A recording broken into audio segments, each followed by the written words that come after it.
Hello दोस्तों, कैसे हैं आप लोग। मेरी पहली जूलॉजी वाली वीडियो में अपलोड करने में कुछ समस्या आ जाने के कारण वो वीडियो सही से अपलोड नहीं हो पा रही है। इसलिए मैं आप लोगों को अपना दूसरा लेसन प्लान फिजिक्स का मेन लेसन प्लान कैसे बनाते हैं वो मैं आप लोगों को के साथ आज शेयर करने जा रही हूँ। तो जैसा कि आप लोग यहाँ देख रहे हैं कि पाठ्य योजना पहला, और यहाँ पे आप विद्यालय का नाम डालेंगे, जिस विद्यालय में आपको पढ़ाना है वहाँ का नाम। उसके बाद देखिए मैंने कॉलम बना लिया है, ऐसे आप भी बना लेंगे। उसके बाद टॉपिक मैंने सेलेक्ट किया है एनर्जी, मतलब ऊर्जा। ऊर्जा के बाद देखिए मैंने सामान्य उद्देश्य में सामान्य उद्देश्य हेडिंग ली है। सामान्य उद्देश्य में मैंने ये 8 उद्देश्य लिखे हैं। इन 8 उद्देश्यों को आप इसी प्रकार ही लिख लेंगे। उसके बाद सामान्य उद्देश्य के बाद हेडिंग आती है विशिष्ट उद्देश्य की।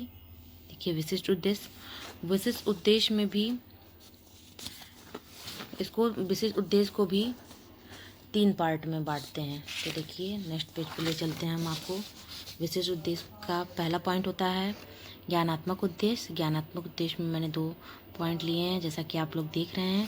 फिर इसके बाद विशिष्ट उद्देश्य का दूसरा पॉइंट होता है बोधात्मक उद्देश्य। बोधात्मक उद्देश्य में भी मैंने 2 पॉइंट लिखे हुए हैं। उसके बाद आप देख रहे हैं कि विशिष्ट उद्देश्य का तीसरा पॉइंट होता है प्रयोगात्मक उद्देश्य। तो देखिए मैंने प्रयोगात्मक उद्देश्य के भी में लिखा है कि छात्र ऊर्जा से संबंधित विभिन्न प्रश्नों को हल कर सकेंगे तथा छात्र ऊर्जा से संबंधित प्रयोगों को संपन्न करके उसका अपने दैनिक जीवन में प्रयोग कर सकेंगे। उसके बाद विशिष्ट उद्देश्य के बाद आपका हेडिंग आता है सहायक सामग्री।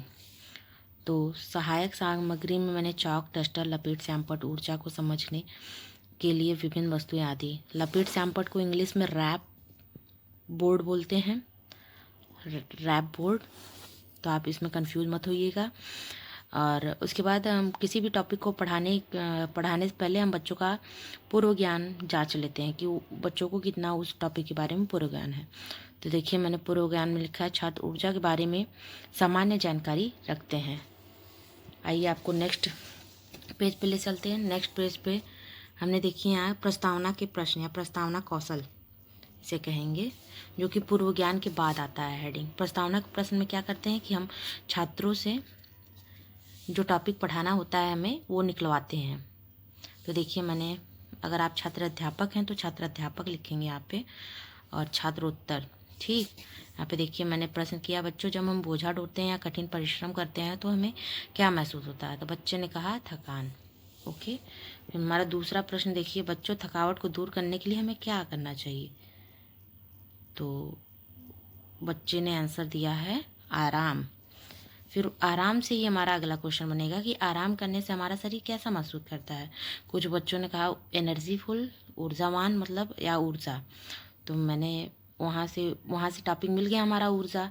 तो फिर मैं अपना प्रकरण हम लोग ऊर्जा डाल देंगे ब्लैक बोर्ड पे। फिर उसके बाद ऊर्जा किसे कहते हैं इसके प्रकारों को बताइए। तो बच्चे जो कि छोटे लेवल के हैं तो उन्हें इतना जानकारी नहीं है, तो यहाँ पे समस्यात्मक प्रश्न हो जाएगा। फिर प्रस्तावना के प्रश्न के बाद आपका उद्देश्य कथन डालते हैं। जो आपने प्रश्न पूछा है वही उद्देश्य कथन में आ जाएगा, जैसे जो समस्यात्मक प्रश्न है वही। छात्रों, आज हम लोग ऊर्जा एवं इसके स्रोतों और प्रकारों के बारे में अध्ययन करेंगे। ओके, यहाँ पे टीचिंग पॉइंट, उद्देश्य कथन के बाद आप शिक्षण बिंदु डालते हैं। टीचिंग पॉइंट में मैंने 4 पॉइंट लिए हैं। ऊर्जा की परिभाषा, ऊर्जा का मात्रक, ऊर्जा के विभिन्न रूप।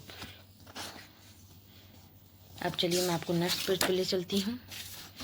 नेक्स्ट पेज पे हमारा प्रेजेंटेशन होता है कि हम टॉपिक को कैसे प्रेजेंट कर रहे हैं। तो आप देख ही रहे हैं कि हमने 3 कॉलम बनाए, शिक्षण बिंदु, छात्र अध्यापिका क्रिया, छात्र क्रिया। तो ऊर्जा, पहले मैं बच्चों को जैसे आप लोग बच्चों को बताएंगे कि ऊर्जा किसे कहते हैं। तो देखिए मैंने यहाँ पे बताया किसी वस्तु में कार्य करने की क्षमता को ऊर्जा कहते हैं। ऊर्जा एक अदिश राशि है, इसका मात्रक जूल है। वस्तु में जिस कारण से कार्य करने की क्षमता उत्पन्न होती है उसे ऊर्जा कहते हैं। छात्र क्रिया में क्या, छात्र ध्यानपूर्वक उसे सुनेंगे। फिर देखिए यहाँ पे मैंने लिखा है ऊर्जा की परिभाषा। देखिए तो ऊर्जा, तो जैसा कि मैंने ऊपर बताया कि किसी वस्तु में कार्य करने की क्षमता को ऊर्जा कहते हैं ना। तो ऊर्जा भौतिक विज्ञान में बहुत अधिक उपयोग में लाए जाने वाला शब्द है, जो किसी वस्तु या का वर्ण गुण होता है जिसे किसी एक वस्तु से दूसरी वस्तु में स्थानांतरित करके किसी कार्य को किया जाता है।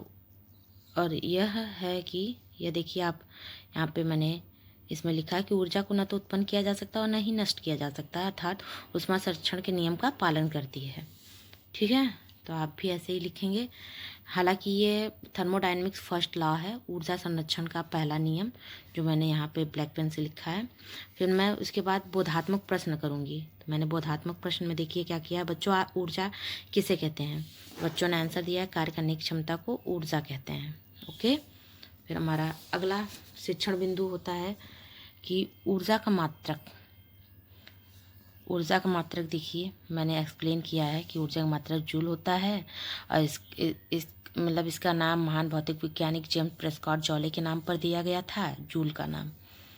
ये सब और छात्र क्रिया में छात्र ध्यानपूर्वक सुनेंगे। फिर ऊर्जा के विभिन्न रूप देखिए, फिर अगला टीचिंग पॉइंट आता है ऊर्जा के विभिन्न रूप।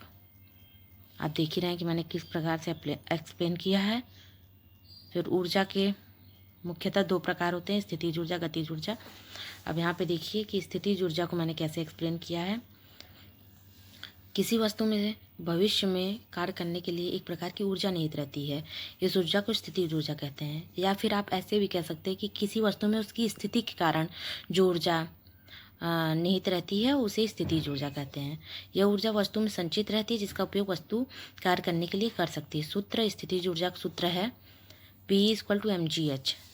P, जहाँ P क्या है, पोटेंशियल एनर्जी है, M मास है, G गुरुत्व है और H ऊंचाई है। चलिए आपको हम नेक्स्ट पेज पे ले चलते हैं।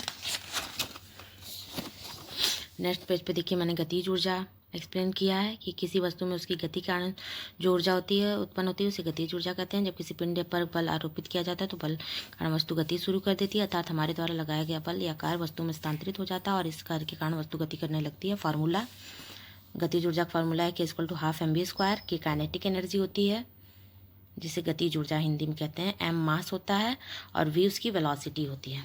उसके बाद हमने जो पढ़ा है उससे बोधात्मक प्रश्न करेंगे। बोधात्मक प्रश्न में देखिए मैंने दिया है ऊर्जा का फार्मूला बताओ स्थितिज ऊर्जा का, तो बच्चों ने आंसर दिया है। गतिज ऊर्जा का फार्मूला बताओ, बच्चों ने आंसर दिया है। ऊर्जा कितने प्रकार की होती है, बच्चों ने आंसर दिया है। नेक्स्ट पेज पे ले चलते हैं आपको।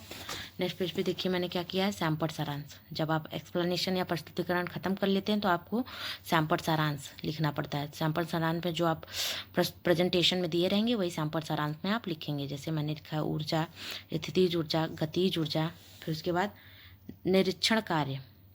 इसके बाद सैंपल सारांश के बाद आप हेडिंग डालेंगे निरीक्षण कार्य। देखिए मैंने निरीक्षण कार्य में लिखा है कि छात्राध्यापिका कक्षा में भ्रमण करते हुए सभी बच्चों को सैंपल सारांश नोट करने को कहेंगे और भ्रमण करते हुए सभी बच्चों की समस्याओं का निराकरण करेंगी। उसके बाद लास्ट में आता है मूल्यांकन के प्रश्न, या इसे पुनरावृत्ति के प्रश्न भी कहते हैं।